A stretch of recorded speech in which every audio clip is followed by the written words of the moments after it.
Pensando Direito, Alzheimer. Bom dia pessoal, tudo bem com vocês? Bom dia para quem está voltando do carnaval comigo hoje, bom dia para quem está emendando e só volta segunda-feira.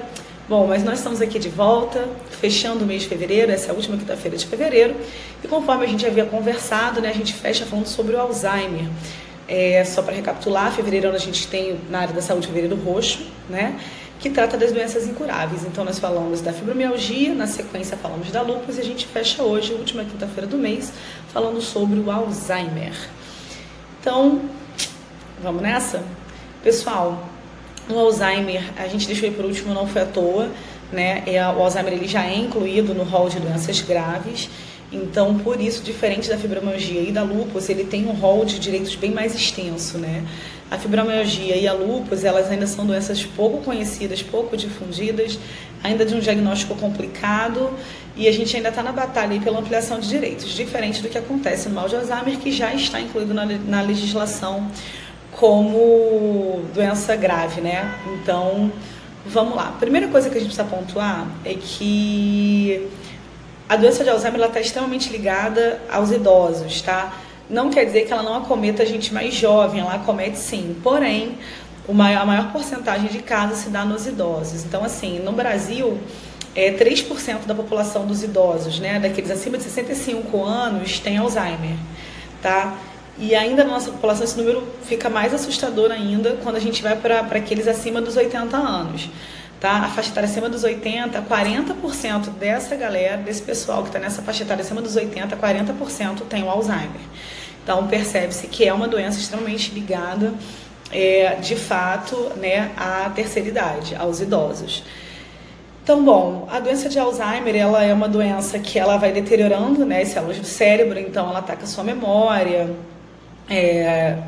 um senso de tempo, de espaço, de localização, né? Ela vai de fato, ela é uma doença que ela vai destruindo a pessoa em vida, né? Você morre em vida. Você vai perdendo sua capacidade de deglutir, você vai perdendo a sua memória, você perde a dimensão de espaço, você perde a sua identidade, né? Você perde a sua personalidade. Então, na verdade, o Alzheimer é desaparecer em vida. É muito triste acompanhar uma pessoa, a evolução de uma pessoa que tem o Alzheimer. O Alzheimer tem 3 estágios, né? Tem o estágio intermediário, o estágio inicial, o estágio intermediário, o estágio avançado. Ele começa de forma branda, esquecendo uma palavra ou outra, e aí ele vai avançando até a fase intermediária, em que você tem a perda de dimensão de onde você está, de localização, aí começa a esquecer de fato de forma mais recorrente nomes e datas e eventos, enfim, aí chegando até o estágio mais avançado, né, que é onde você já tem a falha do teu organismo. Então você já não vai mais ao banheiro sozinho, você tem afetado o seu trato urinário, né, até o deglutir, né, a digestão você já não consegue comer, você já está na fase final, tá? Esse desenho geral aí do mal de Alzheimer, né? E aí a gente vai começar a conversar um pouco sobre os direitos do mal de Alzheimer, de quem tem mal de Alzheimer, né? Bom, como comentei, o mal de Alzheimer ele já está incluído no rol de doenças graves, porém a gente tem que deixar claro que existe uma certa dificuldade, porque o nome mal de Alzheimer ele não consta explícito na lei, como constam outras doenças como o mal de Parkinson. Tá? Você não vai ler, se você pegar lá a lei, você lê o artigo, você não vai ver o nome doença de Alzheimer, mal de Alzheimer. Entretanto, sim, ele está incluído dentro da expressão chamada alienação mental. A lei traz, né, no artigo, vai enumerando as doenças, né, que são consideradas doenças graves, e aí ela coloca outras que causem alienação mental. Então, a primeira coisa que é muito importante a gente frisar, a gente vai ver isso aqui ao longo do desenvolver desse vídeo, é que todos os laudos médicos, né, periciais e atestados, eles precisam, tá, conter explicitamente a expressão alienação mental aliada a CID, né? CID é o Código Internacional de Doenças, a maioria do pessoal já sabe, quem não sabe fica sabendo. Então, primeiro ponto laudos periciais, médicos e atestados precisam trazer de forma explícita a expressão alienação mental aliada aí ao número da CID, tá? Isso é imprescindível para que o corpo de médicos, os peritos entendam que trata-se de doença incluída no rol de doenças graves, e aí você consiga, né, ter o teu direito garantido. Então, feitas as considerações iniciais, esclarecimentos iniciais, a gente vai passar agora para os direitos de quem tem Alzheimer, né? O que acontece, pessoal? Vamos começar pela área da saúde, né, que é a área mais importante, de que a primeira coisa para quem tá doente é ter o direito de se tratar. O mal de Alzheimer, ele é uma doença incurável, como a gente já mencionou, né? Por isso ele está incluído, inclusive, no rol aqui que a gente está tratando no mês de fevereiro. Mas assim como nós falamos da fibromialgia, da lúpus, ele tem tratamento. A gente precisa tentar retardar o avanço da doença, conter as sequelas da doença e proporcionar aí uma maior qualidade de vida, uma melhor qualidade de vida, enquanto o paciente, né, enquanto for possível para o paciente, para que a gente consiga aí, né, lembrando sempre a nossa Carta Magna, a nossa Constituição, garantir a dignidade da pessoa humana, né, princípio, acho que máximo da nossa Constituição Federal. Então, vamos lá. Na área da saúde, a gente tem o seguinte, o Ministério da Saúde, no ano de 2002, assinou a MP 703, tá? O que essa MP faz? Ela instituiu, né, criou o programa de auxílio aos portadores de doença do mal de Alzheimer. Ele traz um rol, né, de direitos que seriam, dentro da área da saúde, que seriam dados a quem tem o mal de Alzheimer, né? A gente vai perceber aí que, embora a MP seja de 2002, quer dizer, não é nova, a gente está em 2020, mas algumas coisas não foram possíveis, né? Então, a gente tem aí a questão das consultas, né, que tem que ser gratuitas para diagnóstico, claro, o atendimento pela rede pública, primordial, a gente tem o atendimento hospital-dia, né, em hospital-dia. O que é hospital-dia? A gente normalmente está acostumado a ver o regime de internação ou ambulatorial, né? Só que às vezes é necessário um regime intermediário. Ele não é ambulatorial, mas também não é internação. Então, é o que a gente chama de hospital-dia, tá? É quando o paciente chega, né, num quadro, precisa fazer consultas, exames, enfim, medicações, e aí ele vai ter que ficar dentro do hospital no prazo de até 12 horas. Não pode exceder 12 horas, se exceder 12 horas já não é mais hospital-dia, né, e já vai passar para internação.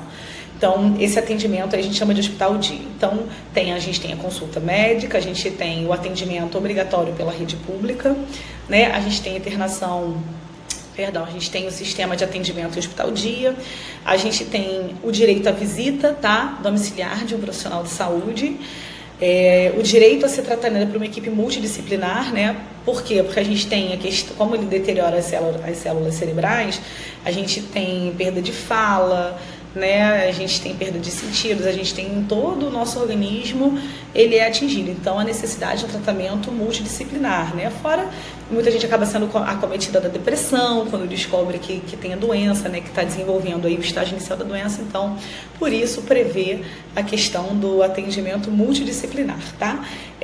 Tem ainda também o programa de orientação aos familiares, tá? Que seria para que a família, né, quem vai cuidar desse paciente, seja orientada como é que deve proceder, o que fazer, o que não fazer, porque é uma doença que exige, de fato, em relativo curto prazo de tempo, né, que aquela pessoa ali seja todo o tempo assistida por alguém. Então, seria o ideal, de fato, que você pudesse orientar aos familiares, né. E medicação gratuita. Vamos lá, o que a gente precisa desenhar disso daí? O programa é muito bonito, diz que a gente tem direito a isso tudo, porém, a gente ainda tem não disponíveis, né? A orientação para a família, o governo ainda não disponibilizou, tá?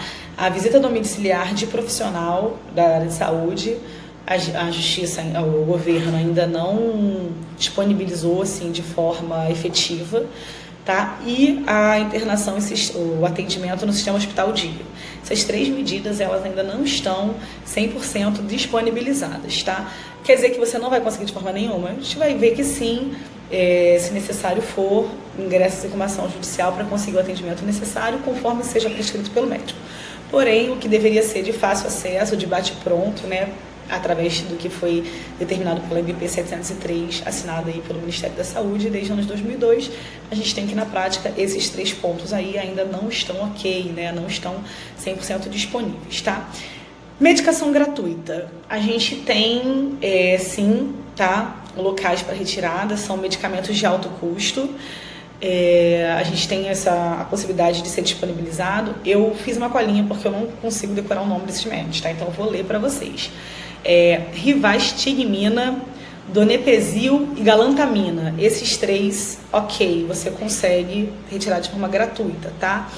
A mematina, ela ainda não está disponibilizada de forma gratuita. Ela não se encontra na lista de medicamentos previsto no tratamento, previsto na MP 703, né, do tratamento. Então, a mematina você tem que comprar se for o caso. Os outros medicamentos você consegue aí retirar de forma gratuita, tá?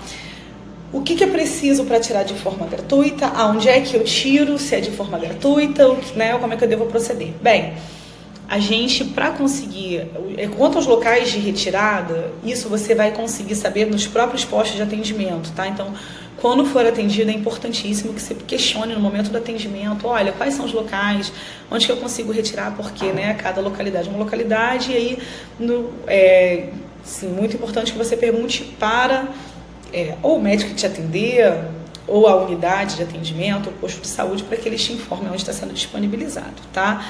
Ou você pode entrar, né, no site, na página da internet, no www.receita.gov.br, tá? Ou ainda, deixa eu ver aqui o número que eu não sei de cabeça, tem o telefone também, que é o 0300 780 300.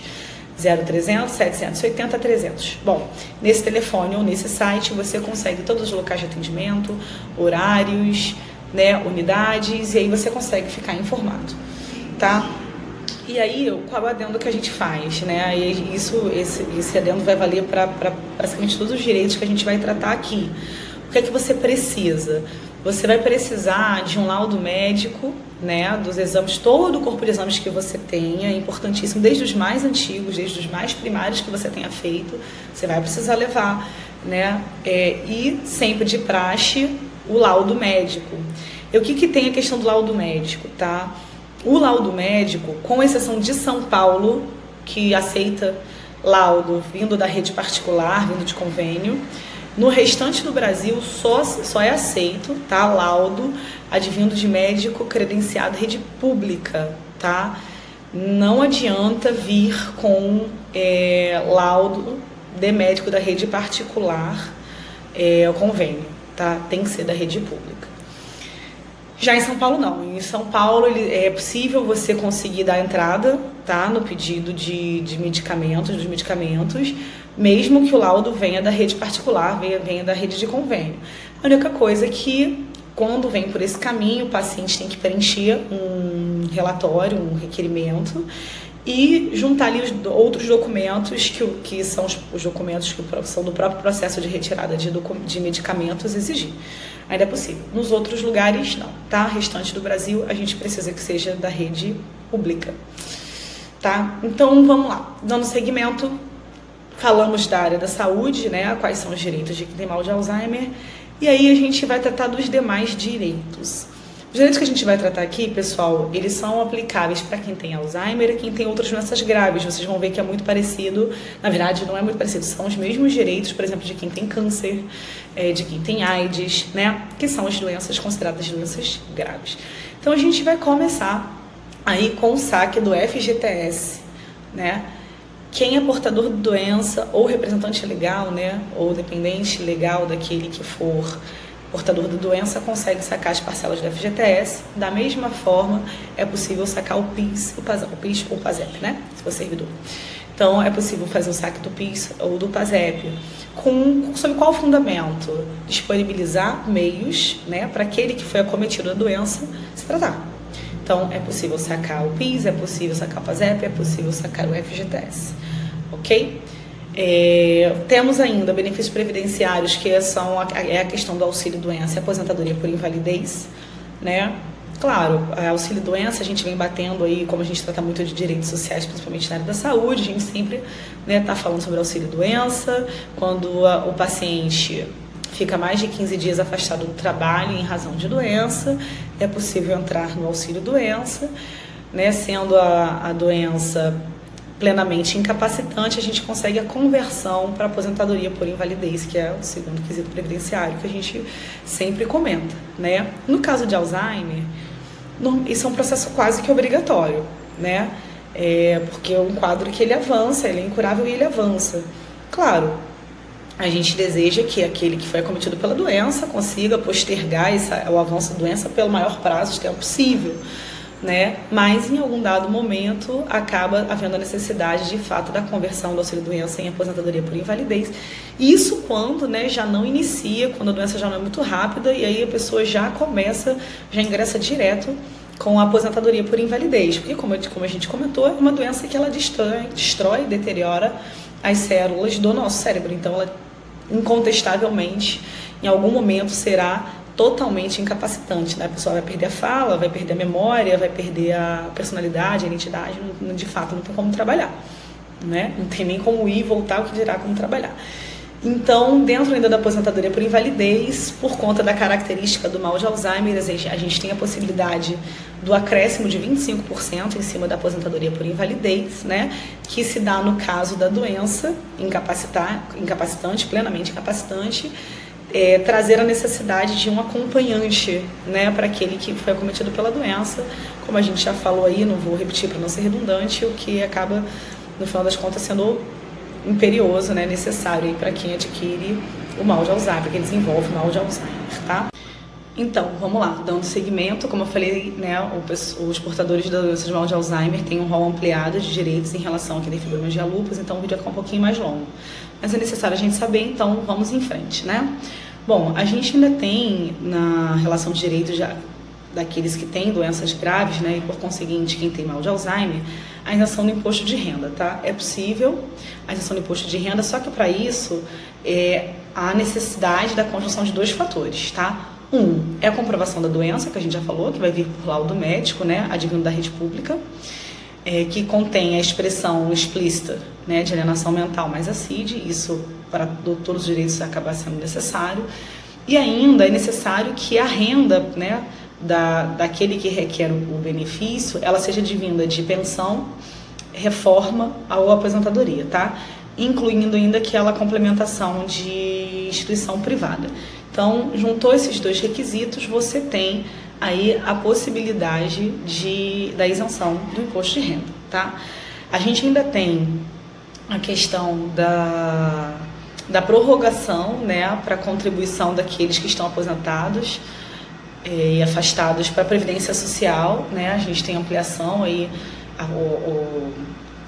o alargamento, né, da faixa etária para a contribuição, né, previdenciária, para a contribuição da Previdência Social, também tendo como necessidade, por óbvio, comprovar aí a doença grave, né, que a gente faz através do atestado médico, aí do conjunto probatório, de laudos e exames, tá? No caso, quem ainda não está aposentado, né, no caso aí da isenção do imposto de renda, na verdade, especificamente falando, tem como ingressar com uma ação judicial para tentar uma equiparação em razão do princípio da isonomia, né? Então, lembrando do imposto de renda, né, a gente tem a questão de comprovar a doença, mas de comprovar que os rendimentos são advindos de aposentadoria ou reforma, né, e comprovar a doença. E no caso do imposto de renda, para quem ainda não está aposentado, para quem não está nesse quadro, a gente tem a possibilidade de ingresso de ação judicial pedindo o benefício da isenção, mesmo não estando aposentado ainda, tá? Mas aí é só via judicial, tá? A gente ainda tem a possibilidade da isenção do IPI na compra de carros, tá? A gente tem ainda a possibilidade de quitação do financiamento da casa própria, só que essa é uma cláusula que está ligada à contratação. Quando a gente faz o financiamento, tem que ver lá no contrato. Normalmente, os contratos eles têm uma cláusula dentro deles que é um seguro em caso de invalidez. Se no teu contrato lá de financiamento, no contrato do teu parente, tiver essa cláusula, você consegue a quitação antecipada do financiamento ou da sua cota-parte, tá? E, na sequência, é possível ainda também recebimento de seguro de vida, no mesmo sentido, na mesma linha da questão do financiamento, tá? Se tiver a cláusula, lá na cláusula constar a invalidez, né, o seguro por invalidez total permanente, normalmente não é pela parcial, é pela permanente, existe ainda também a possibilidade de conseguir receber o seguro de vida, tá? Então, pessoal, em linhas gerais, esses são os direitos de quem tem o Alzheimer, né? E caso vocês tenham mais dúvidas, tenham interesse de dividir algum caso ou queiram alguma orientação específica, já sabe, estou à disposição. Eu vou disponibilizar esse vídeo para vocês no meu canal no YouTube, também vou disponibilizar nas minhas redes sociais, né? Então, também quem quiser me procurar, pode me procurar pelo WhatsApp, estou sempre à disposição. Um beijo para vocês, bom trabalho para quem está voltando de carnaval, bom descanso para quem está emendando e até semana que vem. Tchau, tchau.